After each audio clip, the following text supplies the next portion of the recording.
Hello, my friends, and welcome to Chapter 2, in which Adam learns karate. It had been 2 days since the first fake assassin. More had followed.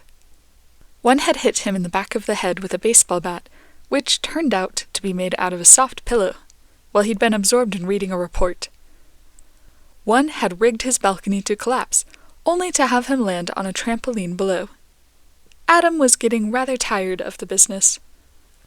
"Clarence," he asked icily as he stirred at his morning tea, "exactly how many of these assassins did you hire?" Clarence stood at Adam's shoulder, ready to be of assistance. "The entire guild, sir." Adam nearly spat out his tea. "The entire guild?" He set down his teacup. "Doesn't the Assassin's Guild have over 200 members?" "They just took in about 7 more last month," Clarence agreed happily. "You spent that much money to get people to continually interrupt what I'm doing?" "You've barely touched your leisure funds, sir, since you are not going on any trips. And they offer a discount when you hire the entire guild." Adam frowned. "Wait a second, they offer a discount? But who else in their right mind would need to hire the entire Assassin's Guild? Never mind that. How long will this go on for?" Clarence shrugged.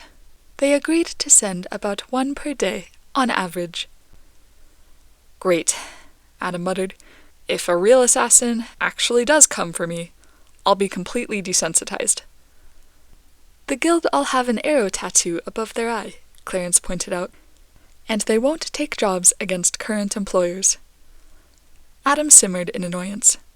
He didn't enjoy having his life continually flash before his eyes. It was time to take this situation into his own hands. "Clarence," he announced, pushing his chair back, "it's time for you to teach me karate. I won't quit until I can beat you." Clarence's eyes lit up like a child on Christmas, although he managed to keep the rest of his facial features impassive. "As you wish, sir." Adam stared into his butler's gleeful, dusty gold eyes and felt a sense of misgiving. "I'm going to regret this, aren't I?" he thought resignedly. But he'd meant what he'd said. No more getting clubbed with pillow bats, if he could help it. A short while later, Adam stood across from Clarence, wearing a traditional karate uniform. Clarence was smiling. "Annoying butler. You know, if this was chess, I would utterly defeat you." "I'm aware, sir." "And if this were a business dealing, I'd come away victorious." "Of course." "If this were fencing, I would probably win." "Your fencing skill is acknowledged by all of high society, sir." Adam stared Clarence down. "Nothing I say will erase your disgusting smugness, so let's do this." As soon as he spoke, Clarence turned into a blur and flipped Adam onto his back, foot resting on his chest. He leaned down over Adam. "I win, sir," he smiled happily. "Your teaching methods are so violent," Adam groaned, regaining his breath. He kept at it, though. The mat absorbed a surprising amount of the impact. Adam set small goals for himself. His first goal was to last longer than 1 second. Every time a match started, Clarence seemed to instantly win. If he could deflect or dodge at least 1 attack, Adam reasoned that rapid progress would follow. But that was still a difficult goal.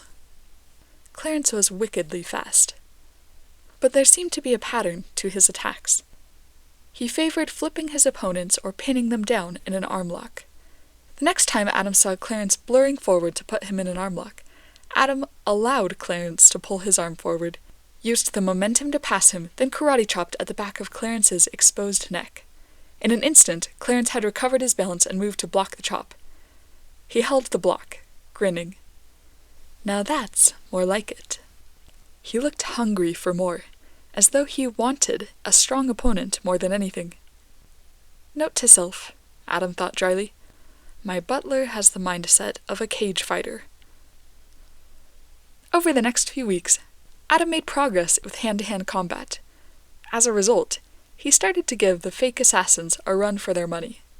He had yet to actually make one fail, but he was able to slow them down and startle them. Still, he wasn't satisfied. The point wasn't to annoy them, the point was to stop them. "They probably think that you're trying to make them fail, so you can get a refund, sir," Clarence observed. "The use of leisure funds is irrelevant to this," Adam stated distractedly as he penned a letter. "I'm learning skills. What better way to practice them? That is all." "You know, sir," Clarence said smilingly, "you haven't seemed bored at all lately." "I haven't had time to be bored," Adam grumbled. "Of course not."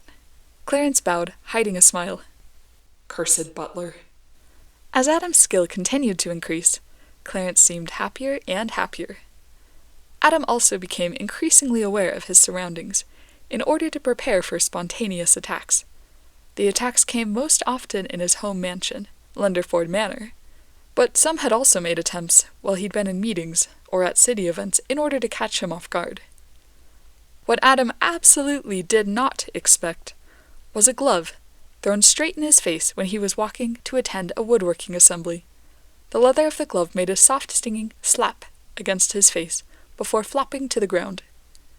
Adam turned, annoyed. He could predict what would follow, even before he spotted the well-dressed gentleman pointing at him. "You, Adam Shelron Lunderford the Fourth," he yelled in a nasal voice. "You have offended my sister's honor, and to settle this I challenge you to a duel." Adam stared tiredly. "Who is your sister again?" The man looked angrier, if that were even possible. He was practically quivering, like boiling jello. "Beatrice Larvescent III. The Larvescent family does not accept insults to their honor." Adam looked off into the distance, trying to remember. "Oh, right.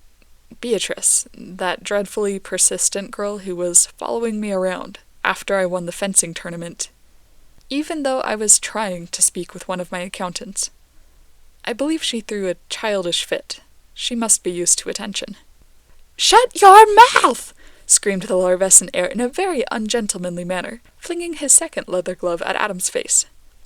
Clarence caught it before it could hit him. Adam stared at the angry gentleman tiredly. "I have no wish to duel. If you want to appease your sister, good luck." He turned and walked away. "I won't accept that!" yelled the Larvescent heir, following and pouring out a steady stream of protests. "You're very much like your sister," Adam muttered. At this rate, he wouldn't even be able to properly speak with the attendees of the woodworking assembly. That wouldn't do. He spun around, startling the closely following gentleman. "If you do not leave, I will have my butler escort you to the constable with charges of harassment." "I will not be satisfied until you agree to duel," the man whined. Smiling professionally, Clarence dusted his gloves. Since when had he been wearing gloves? And reached towards the man. "Wait!" the man squeaked. "I'll go. But have your butler return my gloves." "Finders, keepers," Clarence smiled. The man opened his mouth with renewed anger. Adam didn't have time for this. "Clarence," Adam snapped, "hand over the gloves. We're leaving." Clarence gave him a long, impassive look, then slowly began to slip off the gloves. Adam sighed internally. Clarence had clearly taken a liking to the gloves. They were his favorite shade of dark maroon, and an aged leather of fine quality. His butler would be passively pouting and moping for who knows how long if he had to give them back. Adam sighed heavily. "Larveskunk, was it?" "Larvescent!" the man shrilled. "Regardless, I'll give you a duel." "You will?" The man looked relieved and grateful, then quickly gathered his dignity. "You most certainly will," he said in an angrier tone. Adam held up a finger, silencing him. "But not for your sister. If I win, then my butler gets to keep the gloves." The man stared, face reddening as he processed the words. "You bast—" "Language," Clarence chided, stuffing a crumpet in the man's mouth. Adam raised an eyebrow. "You were carrying a crumpet?"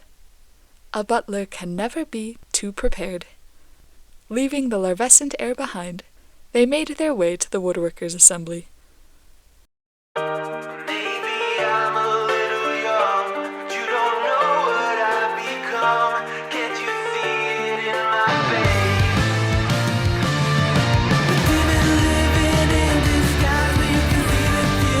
Hope you enjoyed it. Stay tuned for Chapter 3 tomorrow to find out if Clarence gets to keep the gloves, or if Adam has to deal with a mopey butler.